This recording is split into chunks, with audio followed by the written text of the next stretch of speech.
Le Fonds autonome national d'entretien routier du Gabon a adopté un budget de 51,8 milliards de francs CFA pour l'entretien des routes. Cette enveloppe permettra de financer, entre autres, un programme d'urgence élaboré par le gouvernement à travers le ministère des Travaux publics et qui concerne quasiment 2000 km à réhabiliter. Créé en 2020, le FANER a pour mission d'administrer les ressources et d'exécuter les dépenses relatives à l'entretien du patrimoine routier national. Un patrimoine constitué de près de 10 000 km de routes principales, dont seulement 1630 km sont bitumés.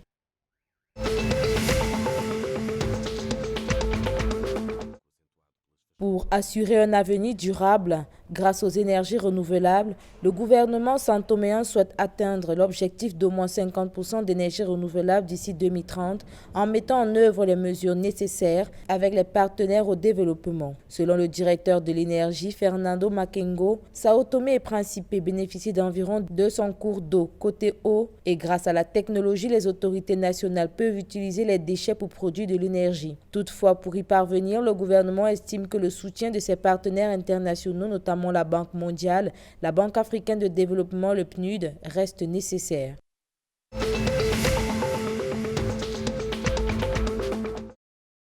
Le 1er février 2023, le Conseil national de transition au Tchad a ouvert sa première session ordinaire de l'année. Dans son allocution, le président du Conseil national de transition, le Dr Haroun Kabadi, a mis en avant les grands enjeux qui s'annoncent sur les plans politiques, sociaux et institutionnels. Au vu de la situation énergétique, il a mis en lumière l'importance de l'électricité pour le développement du Tchad et a appelé le gouvernement à mettre en œuvre les mesures nécessaires à son amélioration.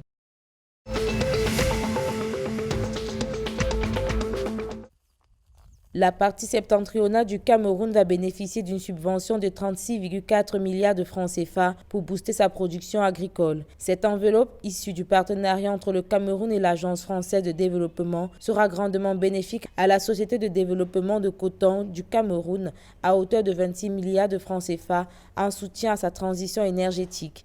Dans l'ensemble, ces apports financiers contribueront à la mise en œuvre des projets de la Stratégie nationale de développement 2020-2030 qui relèvent de la stratégie du secteur agricole dans les régions de l'Adamawa, du Nord et de l'extrême Nord.